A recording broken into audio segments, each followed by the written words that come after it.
কুরুক্ষেত্রের রণাঙ্গনে সরসজ্জায় শায়িত হয়ে পিতামহ ভীষ্ম উত্তরায়ণের প্রতীক্ষা করছেন। এই উত্তরায়ণ কাল নয়, উত্তরায়ণ হচ্ছে শ্রীকৃষ্ণের আর এক নাম। উত্তরায়ণ, উত্তরায়া আয়ণ ইতি উত্তরায়ণ। উত্তরার গর্ভকে আয়ন শব্দের অর্থ দিক, আয়ন শব্দের অর্থ আশ্রয়, আয়ন শব্দের অর্থ দেবতা। উত্তরার গর্ভকে আশ্রয় করবার জন্য শ্রীকৃষ্ণের আর এক নাম হয়েছে উত্তরায়ণ। উত্তরায়ণ কৃষ্ণের জন্য প্রতীক্ষা করছেন পিতামহ ভীষ্ম। ইচ্ছা মৃত্যু বর পেয়েছেন তো প্রতীক্ষা করছেন কখন তার সেই ইষ্টদেব তার নয়ন সম্মুখে আসবে, আর তাকে দেখতে দেখতে তিনি তনু ত্যাগ করবেন। এই আশা নিয়ে ভীষ্মদেব পড়ে রয়েছেন। আর ভগবান পঞ্চ পাণ্ডবকে সঙ্গে নিয়ে সেই শিখি পিঞ্চ পরিহিত মুরলীধর ভগবান স্বামী সুন্দর তিনি যখন পিতামহ ভীষ্মের কাছে আসলেন, তখন পিতামহ ভীষ্ম বললেন, হে মাধব, হে শ্যাম সুন্দর,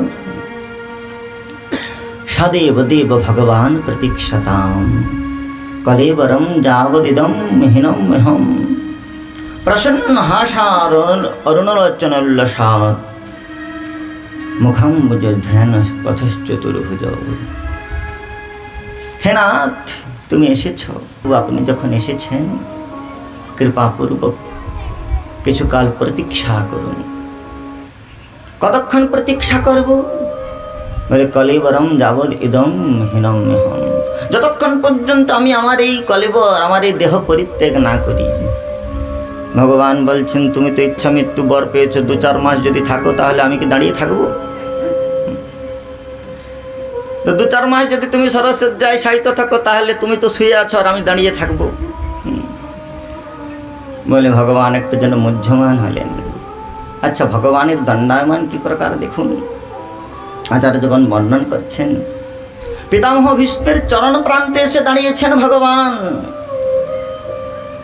চরণ প্রান্তে দাঁড়িয়েছেন কেন? ভীষ্মের মতো পরম ভাগবতের পদধূলিতে অভিষিঞ্চিত হওয়ার জন্য। ভক্ত যাতে নির্নিমেষ নেত্রে তাকে দর্শন করতে পারে। তিনি তো সরসজ্জা শায়িত আছে, মস্তকের দিকে দণ্ডায়মান হলে তাকে দেখতে পারবে না।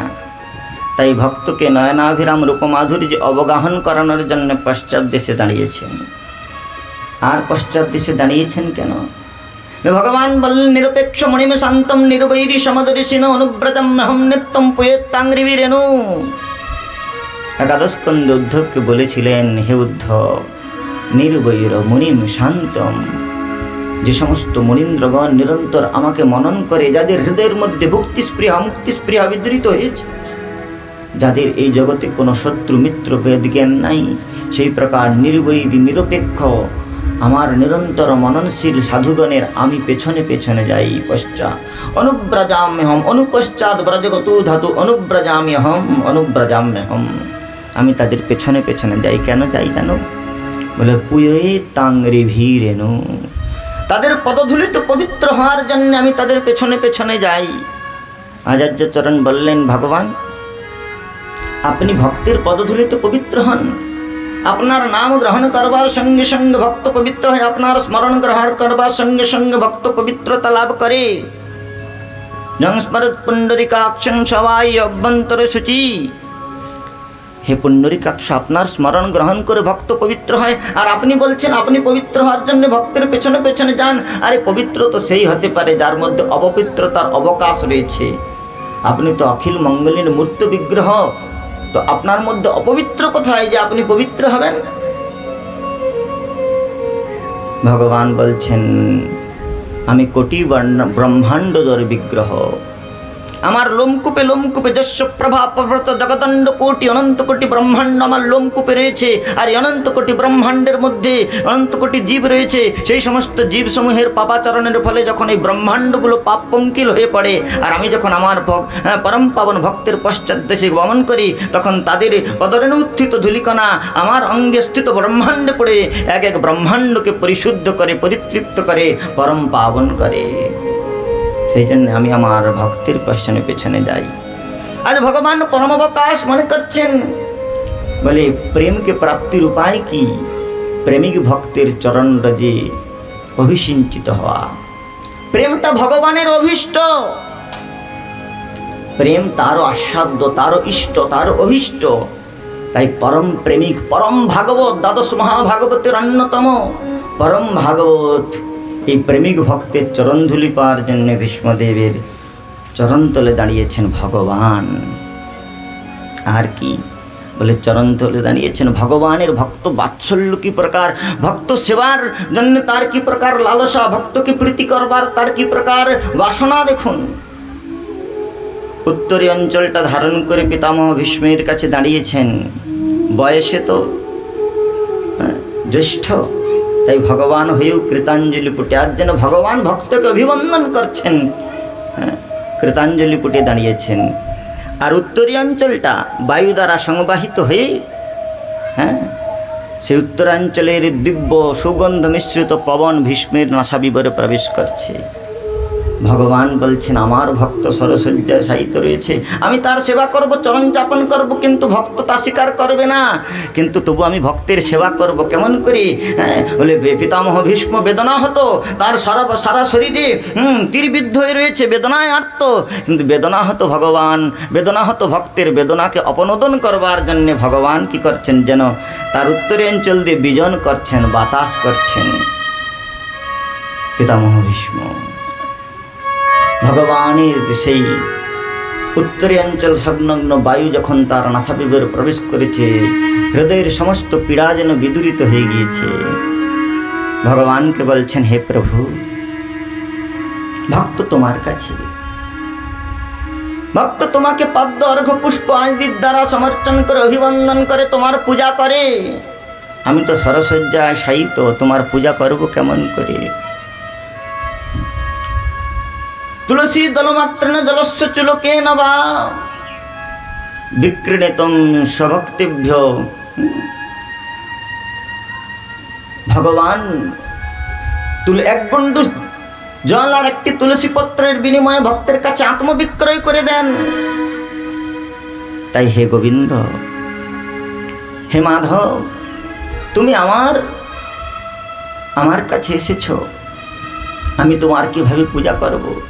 আমার এই দেহটা তুলসী করে, হৃদয় কুসুম করে, মনের সমস্ত বেদনাকে চন্দন করে আমি তোমার চরণ কমলে সমর্পণ করছি। মাধব হে, মাধব হে, হে মাধব, বহুত মিনতি করিত,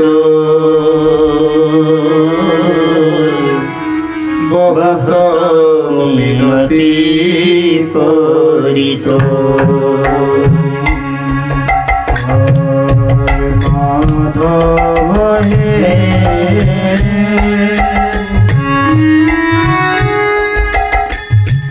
হে মাধব,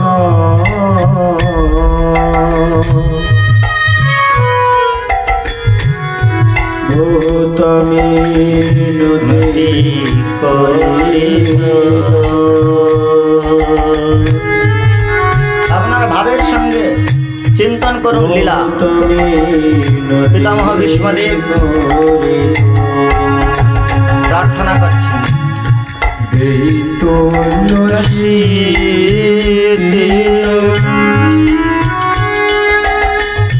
দেহ সমর্পিত,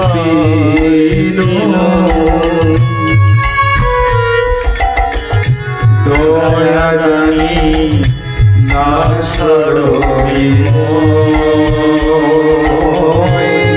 দয়া জানি না ছড়বি মোয়। মাধব হে,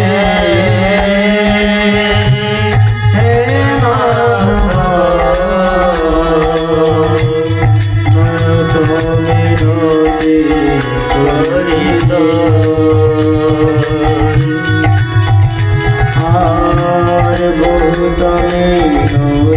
বিপরীত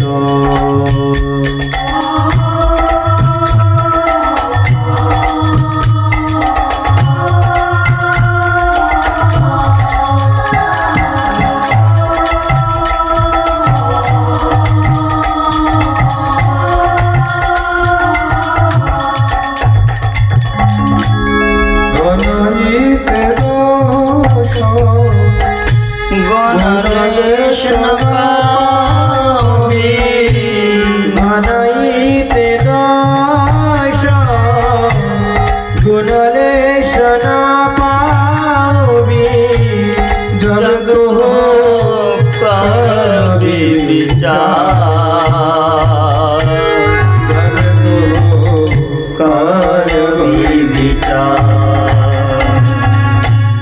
করবি বিচার গুণলেশ না পাবি জব তু করবি বিচার জব তু করবি বিচার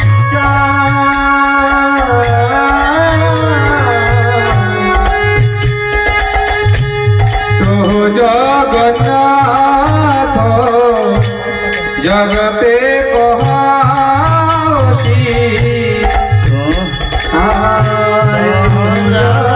জগন্নাথ জগতে কহাসি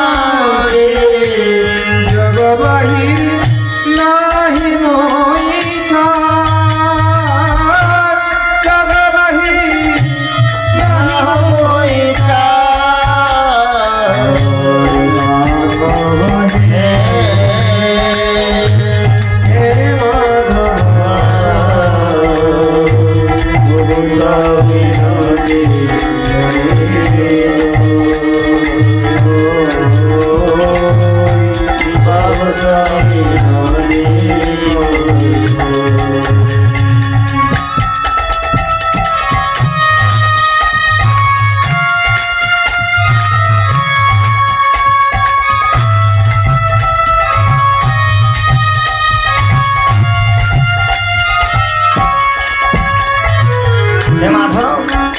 হে নাথ, তুমি যদি গুণের বিচার করতে আসো তাহলে আমার মধ্যে কোনো গুণই তুমি পাবে না। আমি দোষের আঘাত নিজকৃত কর্মের ফলে যেই জনিতেই যাই না কেন, হে মাধব, যেন তোমার চরণ কমলে আমার অনপায়িনী রতি নিত্য বিদ্যমান থাকে। আমার কৃতকর্মের ফলে যে জনিতেই হোক না কেন জন্ম, পশু পক্ষী কীট যে জনিতেই আমি জন্ম লাভ করি না কেন, হে নাথ, তোমার চরণ কমলে আমার ক্রমবর্ধমান অনুরাগ যেন নিত্য বিদ্যমান থাকে। ইয়ে মানুষ পশু পাখি ইয়ে মানুষ পশু পাখি অথবা কীট অথবা কীট কর্ম বিপাকে গতাগতি কর্ম বিপাকে গতাগতি মতি রহু তু অপর সঙ্গে মতি রহু অপর সঙ্গে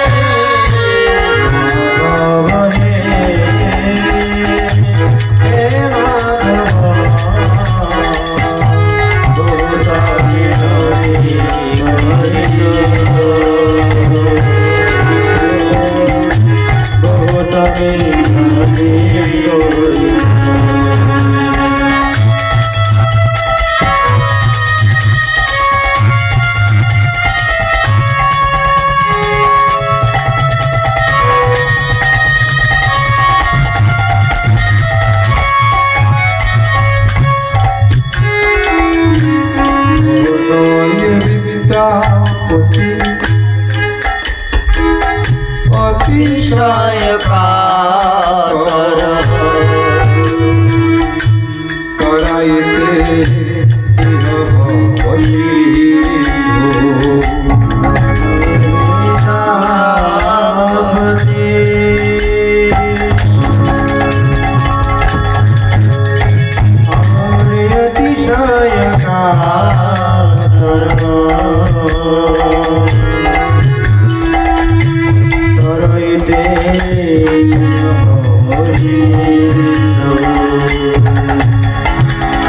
तो पद पल्लव हरिया बला बना पद पल्लव हरिया बना तो पद पल्लव हरिया बला बना पद पल्लव हरिया बना दिल एक देह दिल नवांगो दिल एक देह दिल नवांगो हे माधव दिल एक देह दिल नवांगो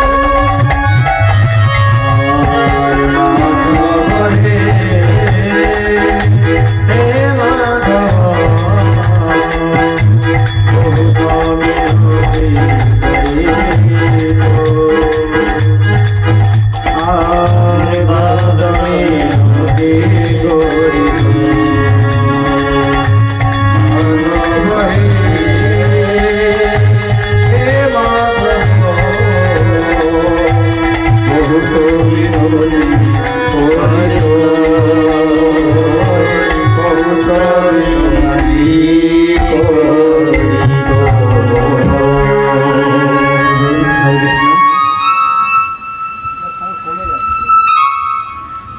श्री पितामह भीष्मदेव भगवान की बोलें प्रभु अपनी এই প্রকার মুহ্যমান হয়ে দাঁড়িয়ে থাকলে চলবে না। ভগবান মনে মনে চিন্তা করছেন 2-4 মাস তুমি যদি শুয়ে থাকো আমি দাঁড়িয়ে থাকবো। তো ভগবান একটু বিষণ্ণ বদনে যেন দাঁড়িয়েছেন। বিষণ্ণ বদনের কারণ কি? বলে ভগবান ভক্তির বেদনায় বেদনাহত হয়েছেন, ভগবান বিষণ্ণ হয়েছেন। কিন্তু ভীষ্মদেব বলছেন, হে প্রভু আমি চলে যাচ্ছি, আমার এই দেহটা পরিত্যাগ করে তোমার এই বিষণ্ণ বদন রোদন মিশ্রিত বদন দর্শন করে আমি যেতে চাই না। প্রসন্ন হাসা অরুণোচ্চলস, তোমার অরুণ নয়নে তোমার অধর কমলে প্রসন্নতার ছবি দেখে যেতে চাই। তাই তুমি মন্দ মন্দ মুস্কুরাতে হয়ে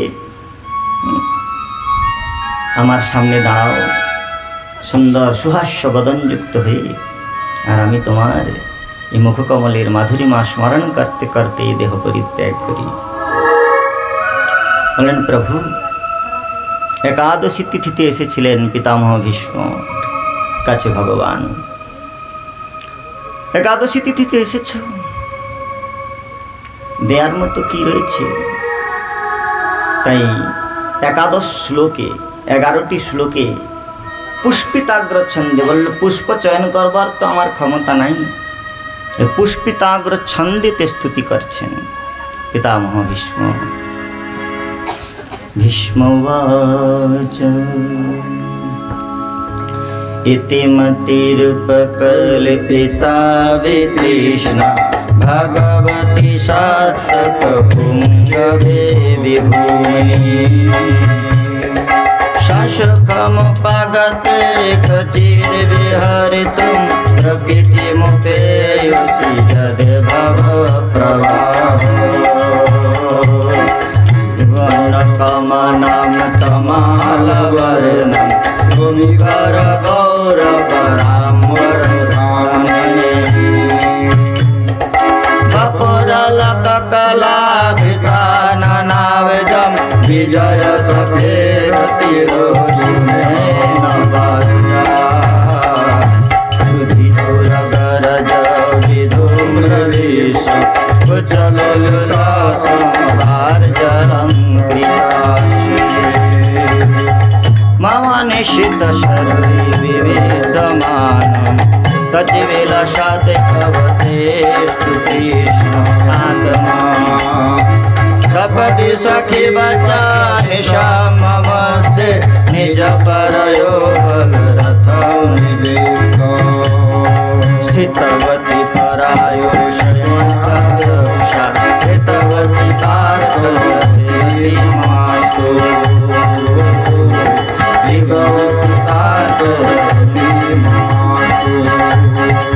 इति मतिरुपकल्पिता विधिना भगवती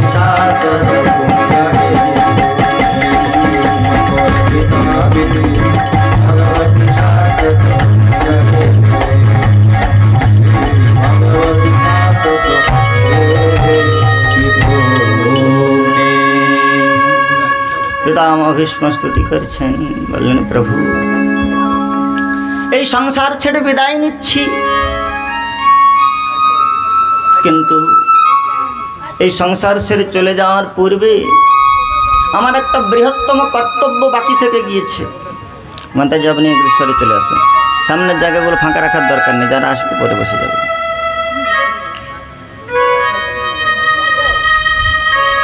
সংসার থেকে বিদায় নিচ্ছি, কিন্তু প্রভু আমার একটা বড় কর্তব্য বাকি থেকে গিয়েছে। ভগবান বললেন, বলো বলো, আমি তো ভক্ত বৎসল, তোমার সমস্ত অভিষ্ট পূর্ণ করবো, তোমার অন্তিম ইচ্ছা। বলো কি বলতে চাও তুমি? ভগবান কি পিতামহ ভীষ্ম বলছেন, প্রভু এই সংসারে কোনো পিতা যদি পরলোক গমন করে অথবা সন্ন্যাসাদিতে গমন করে, অন্যত্র গমন করে, তাহলে তার সব থেকে প্রধান কর্তব্য গৃহে যদি কোনো নবড়া কন্যা থাকে, অবিবাহিতা অপরিণীতা কন্যা থাকে, সেই কন্যাকে সৎপাত্রের হাতে অর্পণ করা। কন্যার বিবাহ দিয়ে তারপর নিশ্চিন্তে গমন করতে পারে পিতা। তো আমি সংসার থেকে গমন করছি, কিন্তু আমার একটি অবিবাহিতা কন্যা রয়েছে, এই কন্যাকে আমি তোমার হাতে অর্পণ করে যেতে চাই। ভগবান বললেন, তুমি আকুমার ব্রহ্মচারী, বিবাহ করো নাই, তোমার কন্যা হলো কোথার থেকে?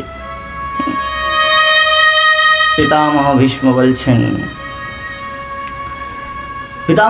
বলছেন, হে প্রভু, ইতি মতি উপকল্পিতা বিতৃষ্ণা, আমার এই মতি বুদ্ধিরূপী কন্যাকে আমি তোমার করে কমলে অর্পণ করে দিতে চাই।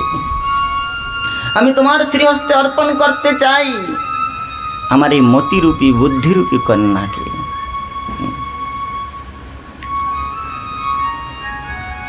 দেখুন, আমরা সৎসঙ্গ শ্রবণ করি, হরিকথা শ্রবণ করি, সাধুসঙ্গে সৎসঙ্গে হরিকথা শ্রবণ করবার পরে মন ভজন করতে চায়, কিন্তু মন ভজন করতে গেলেও বুদ্ধি আমাদেরকে বিচার বিমর্শের মধ্যে দেয়, আরে সাধুরা তো এইসব কথা বলবেই, হ্যাঁ সাধুরা বলবে নিরামিষ খাওয়ার, আমরা এখন থেকে নিরামিষ খেলে আমাদের হাড়ে ক্যালসিয়াম থাকবে না।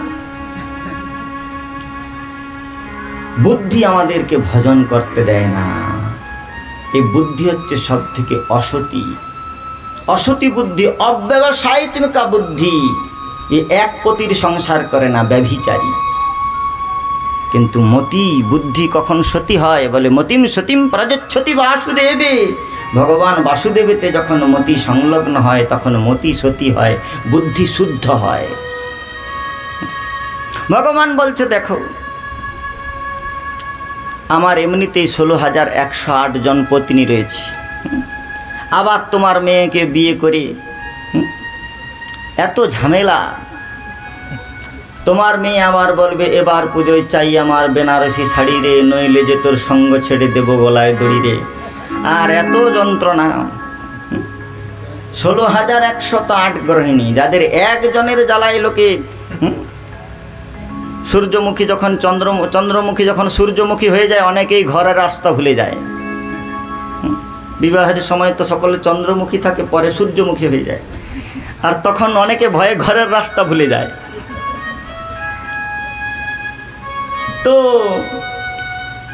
আমার এত পত্নী রয়েছে, আবার তোমার মেয়েকে বিয়ে করে পিতামহ ভীষ্ম বলছেন আপনার কোনো চিন্তা নাই, আমার এই মতিরূপী যে কন্যাটি এ সাধন ভক্তির অনুষ্ঠান করতে করতে উপকল্পিতা বিতৃষ্ণা, বিগত তৃষ্ণা, এর সমস্ত প্রকার অসৎ তৃষ্ণা, ভুক্তির আকাঙ্ক্ষা, মুক্তির আকাঙ্ক্ষা, ভোগ মোহলিপ্সা, ইহামূত্রাদি নৈরাশ্যন, ঐহিক এবং পারত্রিক সমস্ত প্রকার সুখের তৃষ্ণা, সুভোগের তৃষ্ণায় নষ্ট হয়ে গেছে। এ তোমার কাছে শাড়িও চাইবে না, গাড়িও চাইবে না, এ তোমার কেবল সেবা করেই তৃপ্তি লাভ করতে চায়, শালক্য শাস্তি সামীপ্য, কোনো কিছুই এর প্রয়োজন নাই, এ কেবল তোমার সেবায় প্রীতি লাভ করতে চায়। ভগবান বললেন ভালো কথা, এরকম কন্যা পেলে তো কে না বিয়ে করতে চায়। কন্যা ভালো, দেখতেও ভালো, গুণেও ভালো, কিন্তু জ্বালাটা সেইখানেই হলো যদি কন্যা অন্য জায়গায় কোথাও লাইন করে রাখে।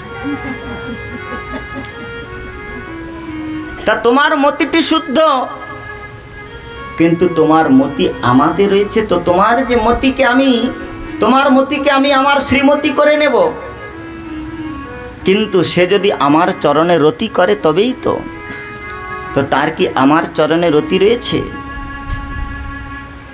পিতামহ ভীষ্ম বলছেন আপনার মতো ত্রিভুবন কমনম তমাল বর্ণম, আপনার মতো এই ত্রিভুবনের মোহনীয় রূপ সৌন্দর্য বিশিষ্ট বরকে কে না বরণ করে? বলে তুমি বললে তো হবে না, বিয়ের দিনই কন্যা চলে যেতে পারে, শুধু শুধু আমার বর সাজা আর টুপি পরা হবে।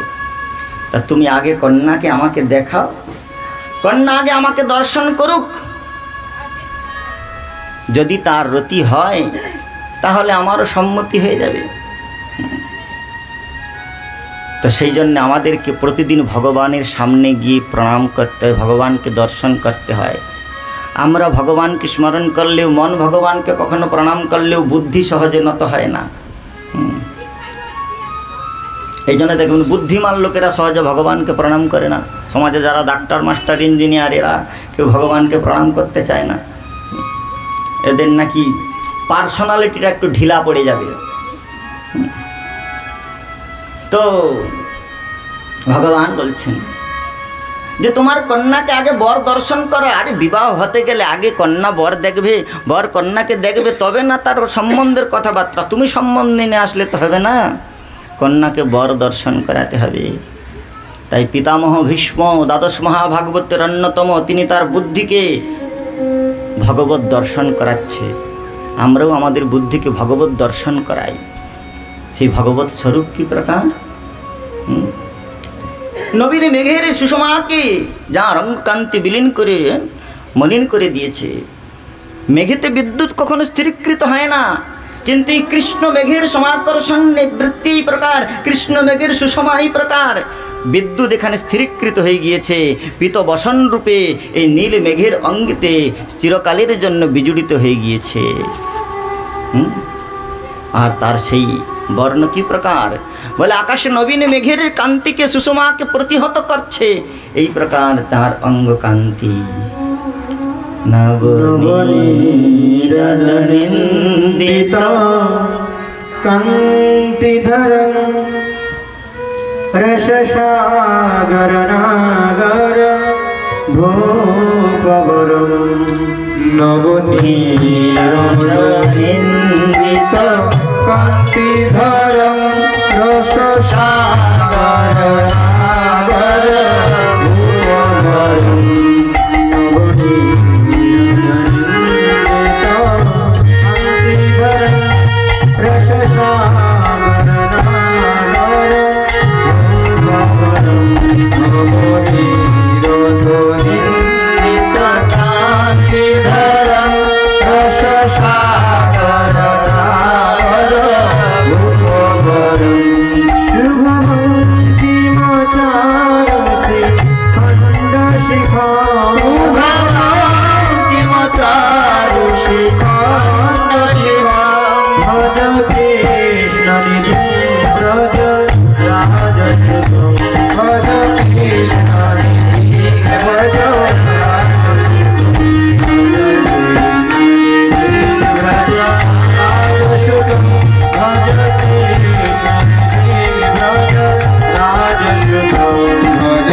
कृष्ण व्रज राजसुतं भज कृष्ण व्रज राजसुतं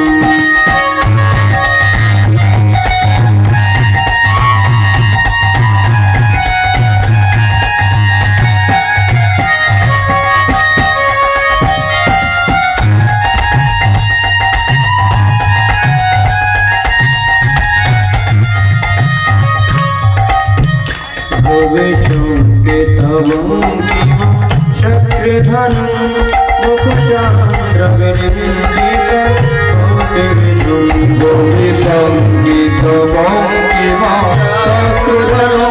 मुखचन्द्र विनिन्दित कोटिविदुं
पीताम्बराधरनबीम्ब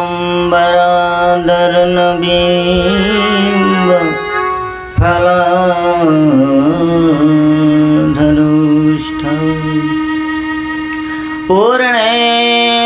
सुंदर मुखा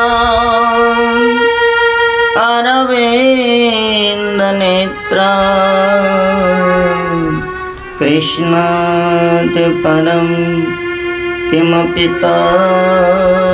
तमहं न जाने कृष्णात् परं किमपि तमहं न जाने। पितामह भीष्म মতিরূপী কন্যাকে বর দর্শন করাচ্ছে। এই জগতে আমাদের বরণীয় বর একমাত্র ভগবান শ্যাম সুন্দর। বরম বরেণ্যম পুরুষম মহান্তম পতিম পতিনাম পরমঞ্চ দৈবতম। তিনি জীবের একমাত্র পতি। পতি শব্দের অর্থ পা রক্ষণে ধাতু। পাতি রক্ষতে ইতি পতি। জীবকে মৃত্যুময় সংসার থেকে যিনি রক্ষা করেন তিনিই বস্তুত পতি। তিনি আমাদের একমাত্র জগৎ স্বামী জগন্নাথ, জগতের নাথ, জগৎপতি। তিনি একমাত্র স্বামী, আর বাকি সব আসামি মায়ার জেলখানায়।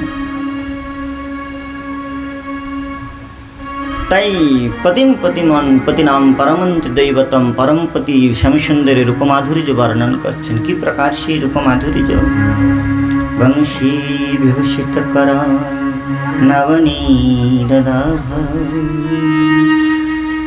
নবীন মেঘের কান্তিকে বিনন্দিত করছে যার অঙ্গদ্যুতি। আর অধর কমলে সেই নবচিত্র বিশিষ্ট বেণু ধারণ করে মন্দ মন্দ যিনি বাদন করছেন। অধর কমলের রক্তিম আভা বিম্বফলের দ্যুতিকে বিনন্দিত করছে।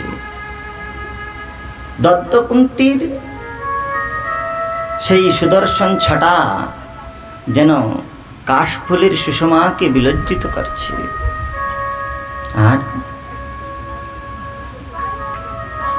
মস্তকপুরী গুঞ্জা বেড়ার উপরে যে শিখিপিঞ্ছ রয়েছে, সেই শিখিপিঞ্ছের সুষমা যেন সপ্তধনু সংমিশ্রিত ইন্দ্রধনুর সুষমাকে পরাভূত করছে।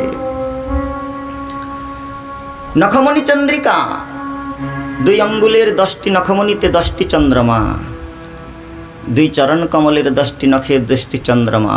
নখপ্রভা পরাস্তু কোটি শারদেন্দু মণ্ডলে। নখমণির প্রভা যেন শরৎকালীন পূর্ণ বিকশিত চন্দ্রমার সুষমাকে বিলজ্জিত করছে। 2 চরণ কমলে 2 হস্ত কমলের মোট 20টি চন্দ্রমা। মুখকমল একটি চন্দ্রমা, ললাটটি অর্ধ চন্দ্রমা। আর ললাট দেশে যে তিলকের মধ্যভাগে একটি বিন্দু রয়েছে সেটি পূর্ণ চন্দ্রমা। 24.5টি চন্দ্রমার দ্যুতিকে সঙ্গে নিয়ে শ্যামসুন্দর বিরাজমান হয়েছিলেন কৃষ্ণ অঙ্গিতে। শ্যামসুন্দরের বদন কমল। পিতামহ ভীষ্ম দেখছেন কুরুক্ষেত্রের যুদ্ধরথ চালনা করতে করতে বপুর অলকা কলা বৃতাননাবজম। আনন রূপী অবজ, আনন মুখকমল রূপী অবজ। এই মুখকমল রূপী পদ্মেতে কি হয়েছে বলে বপুর অলকাবলী।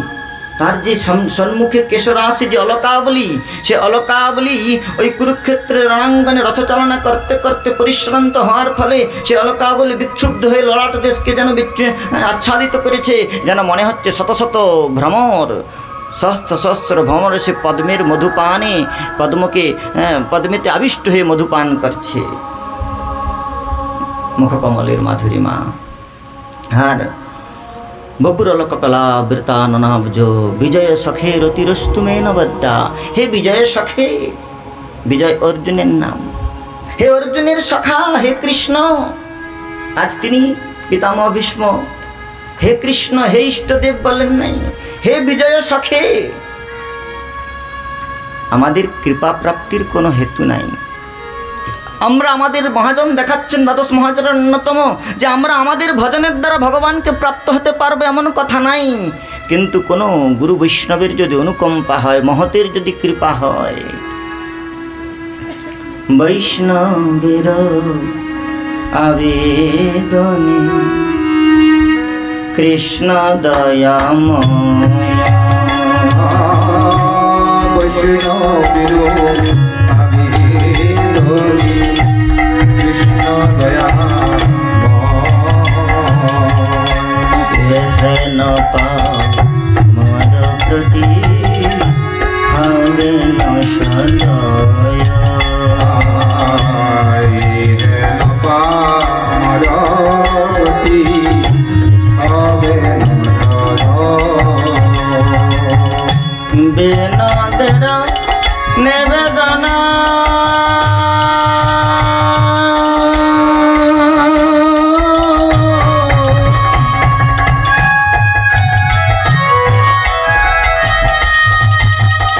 বৈষ্ণব চরণে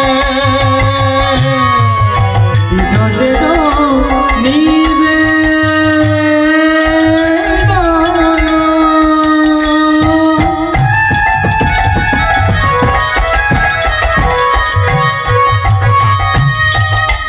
বৈষ্ণব চরণে কৃপা করি সঙ্গে লহা এই অকিঞ্চনে কৃপা করি সঙ্গে লহা এই অকিঞ্চনে তদ্ভৃত্ত ভৃত্ত পরিচারক ভৃত্ত ভৃত্ত ভৃত্ত সুভৃত্তমতি মাং স্মরলোকনাথ। যমুনাচার্য বললেন, হে প্রভু, তোমার ভৃত্যের ভৃত্য করো এই অভিলাষ। আজ পিতামহ ভীষ্ম বললেন, প্রভু, আমার কোনো ভজন সাধন নাই, আপনার পাদ পদ্ম আমি যে অন্তিম সময়ে প্রাপ্ত হয়েছি, কেন আমি ভালো করেই বুঝতে পেরেছি। আপনি আমার জন্য আসলেও হেতু তো যুধিষ্ঠির মহারাজকে সান্ত্বনা দেওয়ার জন্যে অর্জুনকে সঙ্গে নিয়ে এসেছেন সঙ্গে। তা আপনি পার্থ সখা অর্জুনের প্রতি আপনার এত কৃপা।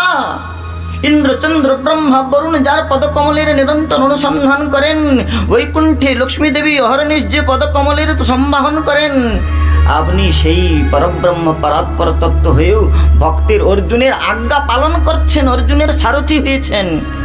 এতে বোঝা যায় যে আপনি তাহাতে বুঝিনু প্রেমের ঠাকুর।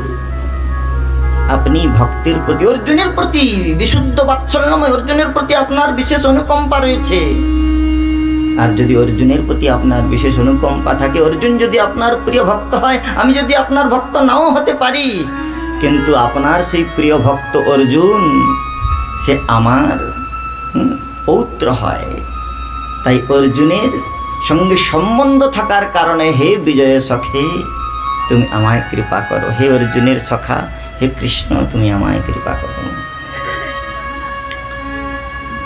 যুধিতুর গরজ বিধুম্র বিশ্রক। আজ পিতামহ ভীষ্মদেব এক অভিনব সৌন্দর্যের বর্ণনা করছেন শ্রীকৃষ্ণের। কি প্রকার সৌন্দর্য! বলে, হে নাথ, হে কৃষ্ণ, বৃন্দাবনে তোমার সেই সুষমা সকলে দর্শন করেছে। বৃন্দাবনে গোপ সখাগণের সঙ্গে গোচারণকালে হা রে রে করে সিংহাবেনু বাদন করতে করতে যখন উচ্চারণ করতে গিয়েছ, তখন গোচারণজনিত শ্রমে তোমার মুখকমল হইতে শ্বেত বিন্দু নিঃসৃত হয়েছে, অলকাবলী বিক্ষিপ্ত হয়েছে। আর সেই গোষ্ঠ হইতে প্রত্যাবর্তনকালে যখন তুমি গোষ্ঠ হইতে ফিরে এসেছ, গোষ্ঠ হইতে প্রত্যাবর্তনকালে তোমার সেই নীল মুখকমলের, নীলমণি বিজড়িত মুখকমলের উপরে যখন অস্তাচলগামী সূর্যের রক্তিম আভা নিপতিত হয়েছে, নীল মুখকমলে নীলবর্ণ পদ্ম যেন মুখকমল, আর সেই নীলবর্ণ পদ্মের উপরে শ্বেতবিন্দু ঘর্মবিন্দু, সাদা সাদা ঘর্মবিন্দু যেন পদ্মের উপরে মকরন্দ। আর সেই শ্বেতবিন্দুর উপরে সাদা সাদা ঘর্মের যে শ্বেতবিন্দু, সেই শ্বেতবিন্দুর উপরে যখন অস্তাচলগামী সূর্যের রক্তিম আভা পড়েছে, তখন নীল যেন মুখকমল রূপে নীল সরোবরে রক্তবর্ণ কোকনদ লাল রঙের পদ্ম প্রস্ফুটিত হয়েছে। এই প্রকার তোমার বৃন্দাবনের শোভা, তোমার মুখকমলের বৃন্দাবনীয় শোভা তো সকলে দর্শন করেছে, কিন্তু যুদ্ধক্ষেত্রে তোমার এক অভূতপূর্ব অভাবনীয় শোভা সৌন্দর্য আমি দর্শন করেছি। যুধিতুর গরজ বিধুম্র বিশ্রক। তুমি বৃন্দাবনে গাভীগণের ক্ষুরুত্থিত রেণুকণাকে কপল দেশে ধারণ করেছো, স্থান দিয়েছো। এতে বোঝা যায় তুমি ভক্তবৎসল গোমাতা, তোমার অভীষ্ট তুমি গাভী। গণের অত্যন্ত প্রিয়। গোবিন্দ গো দ্বিজ সুরার্তি হরাবতার। যতবার এসেছ, পৃথিবী যতবার গোরূপ ধারণ করে, গাভী রূপ ধারণ করে ক্রন্দন করেছ, ততবার তুমি ধরণীতে অবতরণ করেছ। গো দ্বিজ সুরার্তি হরাবতার। গো ব্রাহ্মণ এবং দেবতাগণের আরতি হরণ করবার জন্য তুমি অবতার গ্রহণ করো। তোমার প্রিয় ধাম, তার নাম হচ্ছে গোলক। গোবিন্দের এত নাম রয়েছে, মুকুন্দ, মধুসূদন, দামোদর, শ্যামসুন্দর, মদন মোহন, কিন্তু তার প্রিয় ধাম গোলক। ভগবানের সব থেকে প্রিয় নাম যে গোবিন্দ, সেটিও ভগবান গোমাতা সুরভি মাতা ইন্দ্রের সঙ্গে এসে গোবর্ধন লীলার সময় অভিষেক করে তাকে সেই গোবিন্দ নাম দিয়েছিলেন, যে নাম গোবিন্দের সব থেকে প্রিয়। হে গোবিন্দ দ্বারকাবাসিন বলে বস্ত্রাঞ্চল আকর্ষণকালে দ্রৌপদী দেবীজি প্রার্থনা করেছিলেন। ভগবান বললেন, ওর এক গোবিন্দ নাম উচ্চারণ করবার ঋণ আজও পর্যন্ত আমি শোধ করতে পারি নাই। তো গোবিন্দ নাম ভগবানের এত প্রিয়। তাই গোমাতার প্রতি আপনার যে বাৎসল্য রয়েছে, অথবা গোমাতা যে আপনার ইষ্ট, তাই আপনি তার চরণ উত্থিত রেণুকে ধারণ করেছেন, এটা তো বোঝা যায়। কিন্তু কুরুক্ষেত্রের রণাঙ্গনে আপনি ঘোড়ার পদকমল হইতে অর্জুনের রথকে সংবহন করছে, সেই রথের যে ঘোড়া, সেই ঘোড়ার পদকমল হইতে উত্থিত রেণুকণাকে আপনি কপল দেশে মস্তকে স্থান দিয়েছেন কেন? ভগবান বলছেন যে আমি ভক্তবৎসল, আমি বিশ্বম্বর, ভক্তের পালন পোষণ করা, ভক্তের ভার বহন করা আমার কাজ। যোগক্ষেম বহাম্যহম, আমি প্রতিজ্ঞা করেছি। অনন্যশ্চিন্তা তুমাম যে জন অপর্যুপাসতে তেষাম নিত্যাভিযুক্তানাম যোগক্ষেম বহাম্যহম। ভক্তের ভার বহন করা আমার কর্তব্য, কিন্তু এই ঘোড়া আমার ভক্ত অর্জুনের ভার বহন করছে। আমার ভক্তের ভার যে বহন করে, আমার ভক্তের সেবা যে করে, আমি তার পদধূলিকে মস্তকে পর্যন্ত ধারণ করি। নিতাই গৌর প্রেমানন্দে হরি হরি হরি। তাই আজ কুরুক্ষেত্রের রণাঙ্গনে ঘোড়ার পদ থেকে কমল থেকে উত্থিত ধূলিকণাকে কপল দেশে ধারণ করেছেন ভগবান। কুরুক্ষেত্রের রণভূমিতে শৃঙ্গার কি প্রকার হয়েছে। পিতামহ ভীষ্ম বললেন, দেখুন প্রভু, অন্যরা অন্যভাবে পূজা করে করুক, আমি তো বীর রসের ভক্ত, আর এই বীর রসের ভক্ত ভীষ্ম, আমি রণাঙ্গনে বিক্রম প্রকাশ করছি তোমার ভক্ত হয়ে, আর তুমি আমার ইষ্ট হয়ে চাবুক হাতে নিয়ে বসে রয়েছ। এটা আমার কাছে শোভনীয় হয় নাই, এত ভালো লাগে নাই। আরে কোনো মালিক যদি যায়, তার সঙ্গে যদি ভৃত্য যায়, আর মালিক যদি পুরনো ছেঁড়া কাপড় পরে যায়, ভৃত্য যদি হাতে ঘড়ি বেঁধে যায়, তাহলে কি সে মালিকের শোভা পায় না? ভৃত্য তার নিজের পরিচয়টা, আমি ইনার চাকর, এই বলে ভৃত্য তার নিজের পরিচয়টা দিতেও কুণ্ঠাবোধ করে। সেই জন্য পিতামহ ভীষ্ম বলছেন, আমি পরাক্রম দেখাচ্ছি, আর আপনি ওই রথের ঘোড়ার উপরে চাবুক নিয়ে ঘোড়া চালন করছেন। আমার ইষ্ট, আমার ইষ্টের এই প্রকার মূর্তি আমি দেখতে চাই না। আমি তো বীর রসের ভক্ত, আপনাকে পরাক্রমশালী রূপে দেখতে চাই। সেই জন্য আমি জেনে শুনেই আমি এই প্রকার বিক্রম প্রকাশ করেছিলাম, এই প্রকার পরাক্রম প্রকাশ করেছিলাম। কুরুক্ষেত্রের রণাঙ্গনে যেদিন ভীষ্ম পিতামহ সেনাপতি হয়েছিলেন, সেই দিন প্রথম দিন তো তিনি ঠিকমতো যুদ্ধ করেন নাই। দুর্যোধন এসে বললেন, পিতামহ আপনি এই প্রকার মহারথী হয়েও এই প্রকার যুদ্ধ করছেন, যে আপনার পরাক্রম পৌরষ সকল কীর্তন করছেন, আপনি পাণ্ডবদের প্রতি পক্ষপাত করছেন। দুর্যোধনের এই গঞ্জনা ভীষ্মের কাছে অসহনীয় ছিল। তাই পরের দিন তিনি রণাঙ্গনে এমন পরাক্রম প্রকাশ করলেন, যেন ভীষ্মরূপী দাবানল সমগ্র সেনাকে, কৌরব পক্ষের সেনাকে গ্রাস করে নেবে। শত সহস্র বাণে যখন অর্জুনকে ক্ষতবিক্ষত করে দিচ্ছেন, আর অর্জুনের রথের সারথি ভগবান কি বাদ পড়ে যাবেন? বাণের বর্ষণ হচ্ছে, সহস্র সহস্র তীর একসঙ্গে নির্গত হচ্ছে ভীষ্মের প্রত্যঞ্চা থেকে। ভগবান পিতামহ ভীষ্ম বলছেন, প্রভু আমি তখনও আপনার পূজা করেছি। আরে যেখানে যেরকম সেখানে সেরকম। আমি রণভূমিতে আছি, পূজা করব কেমন করে? তুমি আমার ইষ্টদেব সামনে রয়েছো, আমি যুদ্ধ করতে যাচ্ছি, আমার ইষ্টদেবের বন্দনা না করে, মঙ্গলাচরণ না করে কেউ কোনো কার্য করে? তোমার ইষ্টদেব আমার ইষ্টদেব সম্মুখে রয়েছে, তোমার পূজা না করে আমি থাকতে পারি? ভগবান বললে পূজা করেছে। বলে কীরকম? বলে এই সহস্র সহস্র তীর তোমার বক্ষস্থলে নিক্ষেপ করে আমি পূজা করেছি। মম নিশিত সরই বিবিধ্যমানম, আমার তুন থেকে নির্গত তীর দিয়ে আমি তোমার পূজা করেছি। আর আমি জানি হে ভগবান, হে করুণা নিদান, তুমি আমার সেই পূজা অঙ্গীকার করেছ। ভগবান বললে এটা কীরকম বিষয় পূজা করা? এটা পূজা করা হলো? হ্যাঁ, তীর দিয়ে বক্ষস্থল বিদীর্ণ করে দেয়া, আর সেখান থেকে বিন্দু বিন্দু রুধির নির্গত হচ্ছে, এটা কীরকম পূজা? পিতামহ বিশ্ব বলছেন, দেখো এই জগতে যখন কোনো কামী পুরুষ কোনো কামিনীর সঙ্গে স্মরবিলাস করে, তখন সেই কামিনীকৃত পুরুষের বক্ষস্থলে নখাঘাত, পৃষ্ঠদেশে নখাঘাত, তার সেই নখের ক্ষত, অধর পল্লবে কামিনীর দংশন দ্বারা যে ক্ষত, সেই ক্ষত পুরুষের হৃদয়ে দুঃখ উৎপন্ন করে না, অপিতু তাকে পরম আনন্দই দান করে। ঠিক তেমনি এই কামিনীকৃত নখাঘাত যেমন কামী পুরুষের হৃদয় আনন্দ বর্ধন করে, তেমনি আমার এই অনুরাগ মিশ্রিত স্বরের আঘাত তোমার হৃদয়ে আনন্দ বর্ধন করেছিল। মম নিশিত স্বরে বিবিধ্যমানম। আর বলছেন, হে কৃষ্ণ শোনো,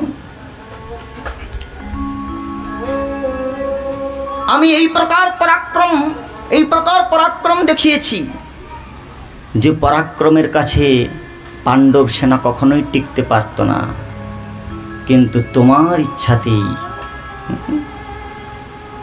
ইচ্ছাতেই তারা অক্ষত রূপে জীবিত থেকেছে।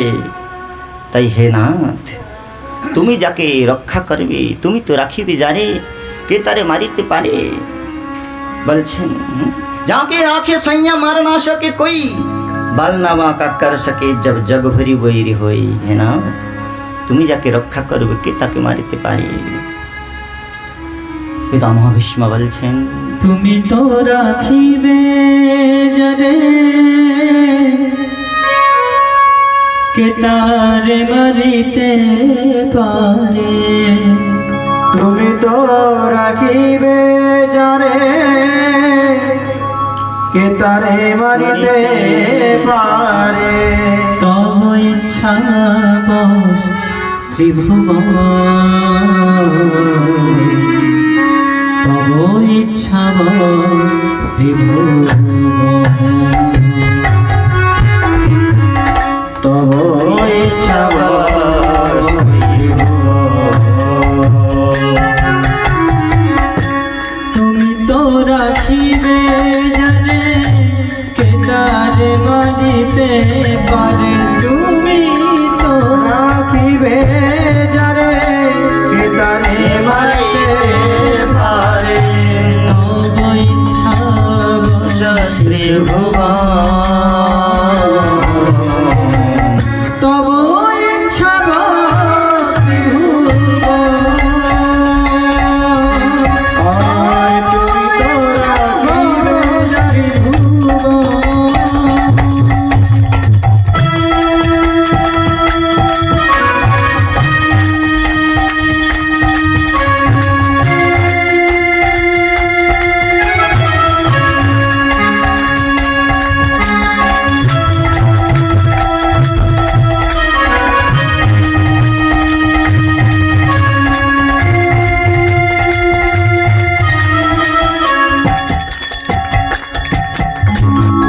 ব্রহ্মাদি দেবগণ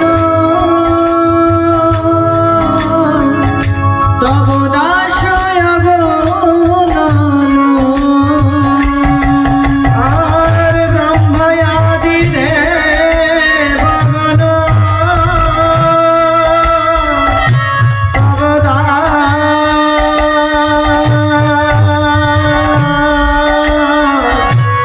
অগণন।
তব ইচ্ছা মতে যত গ্রহ গণয় বিরত ইচ্ছা মতে যত গ্রহণয় বিরত শুভ শুভ কাজ করে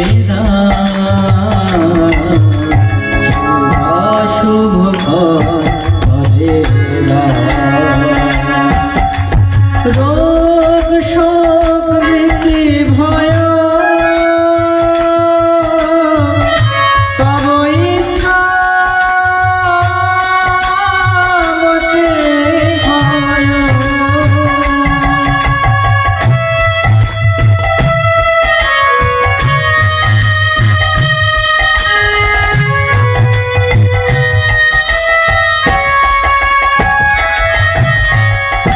রোগ শোক ভীতি ভয় তব ইচ্ছা মতে হয় তব আজ্ঞা সর্বদমান তব ইচ্ছা মতে তুমি তো ফিরে যায়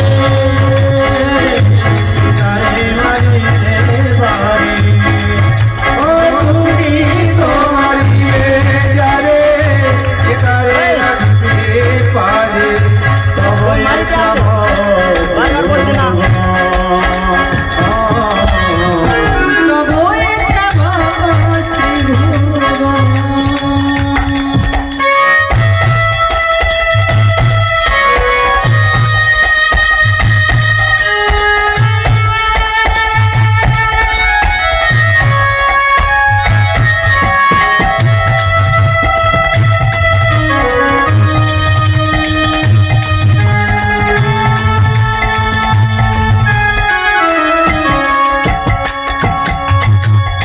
তব ভয়ে বায়ু চন্দ্র সূর্য সমুদয় তব ভয়ে বায়ু বয় চন্দ্র সূর্য সমুদয় শ্বাস নিয়মিত কার্য করে শ্বাস নিয়মিত কার্য করে তুমি তো পরমেশ্বর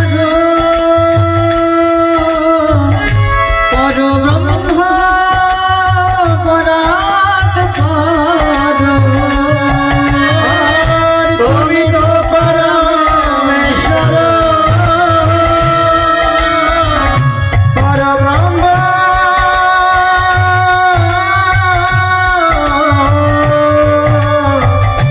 পরাৎপর তব বাস ভগত অন্তরে তব বাস ভগত অন্তরে তুমি তো ফিরে যারে তারে মারিতে পারে তুমি তো রাখিবে যারে তারে নদীতে পার আর তব ইচ্ছা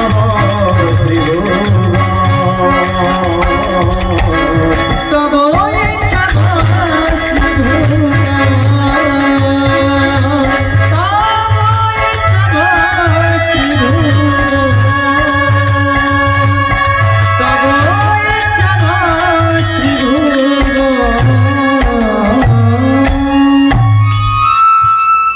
পিতামহ ভীষ্ম বলছেন, হে নাথ, তুমি তো রাখিবে যারে কে তারে মারিতে পারে, তব ইচ্ছা বশ ত্রিভুবন। 100 ভাই দুর্যোধনের কৌরব বংশ নির্বংশ হয়ে গেল। संत 27 जिन्होंने रहे ना उसका वंश, तीनों लोग रोते गए, रावण, कौरव और कंस। সাধুগণকে উদ্বেগ যারা দিয়েছে তার বংশ শুদ্ধ নষ্ট হয়ে গিয়েছে। संत 27 जिन्होंने रहे ना उसका वंश, तीनों लोग रोते गए, रावण, कौरव और कंस। বিভীষণকে রাবণ তিরস্কার করে পদাঘাত করে বিতাড়িত করেছিল। বিভীষণকে অপমান করবার ফলে রাবণের সবংশ নষ্ট হয়ে গিয়েছে। রাবণ কৌরবগণ পঞ্চ পাণ্ডবকে নির্যাতিত করে সবংশ নষ্ট হয়েছে, আর কংস দেবকী বসুদেবকে নির্যাতিত করে বংশের সহিত নষ্ট হয়েছে। তো হে নাথ, আপনার ভক্ত বাৎসল্য এই প্রকার, আপনি পঞ্চ পাণ্ডবকে অক্ষত রূপে রেখে দিলেন। আর আমি যখন এই প্রকার পরাক্রম প্রকাশ করেছিলাম, তখন তুমি তোমার ভক্তকে রক্ষা করবার জন্য, তোমার ভক্ত বাৎসল্য এই প্রকার, তোমার ভক্তের প্রতি কারুণ্য এই প্রকার, তুমি প্রতিজ্ঞা করেছিলে কুরুক্ষেত্রের যুদ্ধে অস্ত্র ধারণ করবে না। কিন্তু স্বনিগমমপহায় মত প্রতিজ্ঞা, যার প্রতিজ্ঞা থেকে বেদের প্রকাশ হয়েছে, সেই নিগম বেদের সংকল্পকর্তা হে ভগবান, আপনি আপনার সংকল্পকে প্রতিহত করে আমার প্রতিজ্ঞা, আমি প্রতিজ্ঞা করেছিলাম, আমি যদি তোমার ভক্ত হই, আমি যদি তোমাকে ইষ্ট মনে করি, আমি যদি বীর রসে তোমার উপাসনা করতে পারি, তাহলে কুরুক্ষেত্রের রণাঙ্গনে আমি তোমাকে অস্ত্র ধারণ করে বীর স্বরূপের দর্শন করব তোমার। আর তুমি আমার প্রতিজ্ঞা রক্ষা করবার জন্য নিজের প্রতিজ্ঞা বিনষ্ট করে অবপ্লুত রথস্থ রথ থেকে লাফ দিয়ে তুমি নিপতিত হয়েছিলে। আর রথ থেকে লাফ দিয়ে যখন ভগবান পড়েছেন,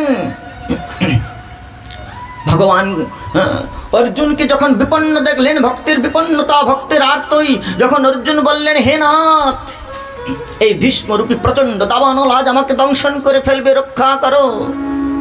তখন অর্জুনের আরতি দর্শন করে তুমি রথ থেকে নিজের প্রতিজ্ঞা নষ্ট করে রথ থেকে লাফ দিয়ে পড়লে, নিপতিত হলে, আর সঙ্গে সঙ্গে সেই রথচক্রকে হস্তে ধারণ করে আমাকে বধ করবার জন্য ছুটে এসেছিলে। তখন আমি, পিতামহ ভীষ্ম বলছেন, দেখুন প্রভু, আমি তখন কৃতাঞ্জলি পুটে আপনাকে প্রণাম করেছিলাম, কেননা আমি তো এই রূপেই তোমাকে দেখতে চেয়েছিলাম। বললেন, ভগবান যখন ছুটে যাচ্ছেন, তখন উত্তরী অঞ্চলটা তার অঙ্গ হইতে স্খলিত হয়ে ভূপতিত হয়ে যাচ্ছে, যেন ধরিত্রী ভগবানের প্রিয়া বলছেন, হে ভগবান, আপনি সত্য সংকল্প, আপনি সত্যের অধিষ্ঠান স্বরূপ, সত্যব্রতম সত্য পরম সত্যম সত্যস্য জো নিহিতঞ্চ সত্যে সত্যস্য সত্যম মৃত সত্য নিত্যম সত্যাত্মকম তম পুরুষম প্রপন্না সত্যে প্রতিষ্ঠিত কৃষ্ণ সত্যমত্ব প্রতিষ্ঠিতে তস্মাৎ সত্যস্য সত্যম বাসুদেব সনাতন। আপনি সত্য স্বরূপ, সত্য সংকল্প, সত্যের অধিষ্ঠান, আর আপনি যদি সত্যভ্রষ্ট হয়ে যান, তাহলে ধরিত্রী কাকে সত্যের অধিষ্ঠান রূপে স্বীকার করবে? তাই ধরিত্রী রূপী প্রিয়া যেন তার উত্তরাঞ্চল আকর্ষণ করে প্রভুকে প্রতিজ্ঞা থেকে বিচ্যুত হতে যেন বাধা প্রদান করছে। কিন্তু আজ ভগবান ভক্তকে রক্ষার জন্য নিজ প্রিয়া ধরিত্রীর কথাও শুনছেন না, উত্তরীয় স্খলিত হয়ে পড়ে যাচ্ছে, কিন্তু পিতামহ ভীষ্ম ছুটে যাচ্ছে, ভগবান শ্রীকৃষ্ণ ছুটে যাচ্ছেন। আর রথচক্রের উপরে রথচক্র ধারণ করেছেন, সুদর্শনকে আহ্বান করছেন, সুদর্শন। সুদর্শন হাসি হাত জোড়ে করে বলছে, প্রভু, আপনি তো ভক্ত রক্ষার জন্য আমাকে ধারণ করেছেন, আর সৃষ্টি থেকে আজ পর্যন্ত কোনোদিন ভক্তকে বিনাশ করবার জন্য আমাকে আহ্বান করেন নাই। আজ এই ভীষ্মরূপী পরম ভাগবতকে বিনাশ করবার জন্য আপনি আমাকে আহ্বান করছেন। সুদর্শন যেন হাত জোড়ে করে বলছেন, প্রভু, এ কার্য আমার দ্বারা হবে না। সুদর্শন যেন রথচক্রের মধ্যে আবিষ্ট হওয়ার জন্য নিষেধ করলেন। ভগবান তবু বলছেন, আমার ভক্তকে রক্ষা করতে গেলে আমার প্রতিজ্ঞা তিলাঞ্জলি যাক, কিন্তু আমার ভক্ত রক্ষা পাক। তাই সুদর্শন যখন চলে গেলেন, তথাপি সেই রথচক্র নিয়ে ভীষ্ম রূপী দাবানলের দিকে যেন চলে যাচ্ছেন। পিতামহ ভীষ্ম বলছেন, প্রভু, মনে হচ্ছে যেন কোনো বৃদ্ধ গজরাজের প্রতি এক নবীন সিংহ প্রধাবিত হচ্ছে। আরে আমি পরাক্রমশালী গজরাজ সদৃশ হলেও আমি তো বুড়ো হয়ে গিয়েছি, আর তুমি নিত্য নবযৌবন সম্পন্না নটবর শেখর নিত্য কিশোর। তোমার পরাক্রম আমি স্বীকার করে আমি তোমার সঙ্গে যুদ্ধ করতাম, কিন্তু আমি তো বৃদ্ধ গজরাজ, আর বৃদ্ধ গজরাজকে যদি ওই নবীন সিংহ আক্রমণ করে, তাহলে তার আর কিছু করার থাকে না। তাই আমি তোমার সেই আঘাতকে বরণ করে নে। মরতে তো একদিন হবেই, কিন্তু যদি গোবিন্দের হাতে মরতে পারি। আমি তো এই জন্যেই তোমার প্রিয় ভক্ত জেনেও পাণ্ডব পক্ষে আমি যোগদান করি নাই, কৌরব পক্ষে যোগদান করেছিলাম। কেন জানো? যদি পাণ্ডব পক্ষে যোগদান করতাম তো তাহলে তোমার পশ্চাৎ দেশ দর্শন করতে করতে মরতাম, কিন্তু তোমার এই মুখারবিন্দের অরুণিমা দর্শন করতে করতে মৃত্যু আমার হতো না। তোমার মুখকমলের সৌন্দর্য দর্শন করেই মরব বলেই আমি এই বিপক্ষে যোগদান করেছিলাম। পিতামহ ভীষ্ম বলছেন, আমাদের ওরা সময় নাই, পিতামহ ভীষ্মেরও সময় নাই, আগে যেতে হবে। বললেন, প্রভু চলে যাব, কিন্তু একটি প্রার্থনা, হে অন্তিম বান্ধব, হে শ্যাম সুন্দর, তোমার পদকমল আমার হৃদয় স্থাপন করো। আমি সেই পদকমলের সৌন্দর্য দর্শন করতে করতে নিত্যধাম গমন করি। পিতামহ ভীষ্ম প্রার্থনা করছেন, শঙ্খ চক্র ধর নীল কলেবর পীত পটাম্বর দেহি পদ। শঙ্খ চক্র নীল কলেবর পীত পটাম্বর দেহি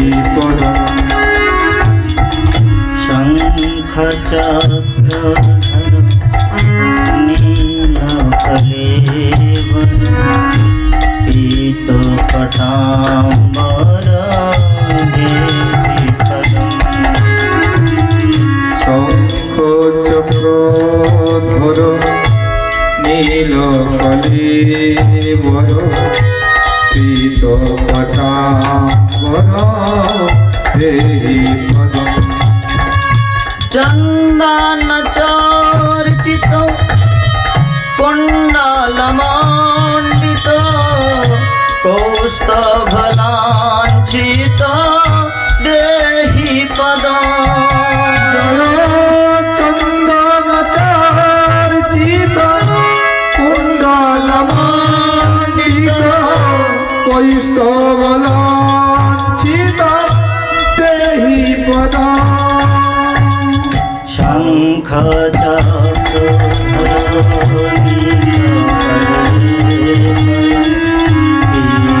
পটাম্বর দেহি পদম।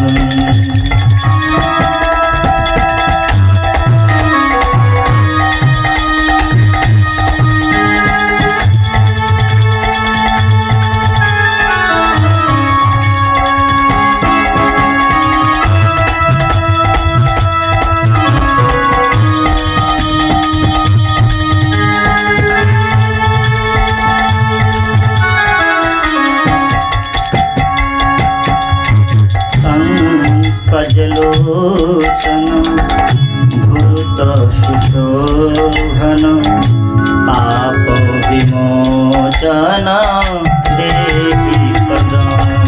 জয় রঙ্গ জয় চন ঘোর পাপ বিমোচন দেহি পদম। পরম পাবন ধর্ম পরায়ণ দৈত্য নিশোধন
विमोहन मानस मोहन संस्थिति कारण देहि पद विश्व विमोहन मानस मोहन संस्कृति कारण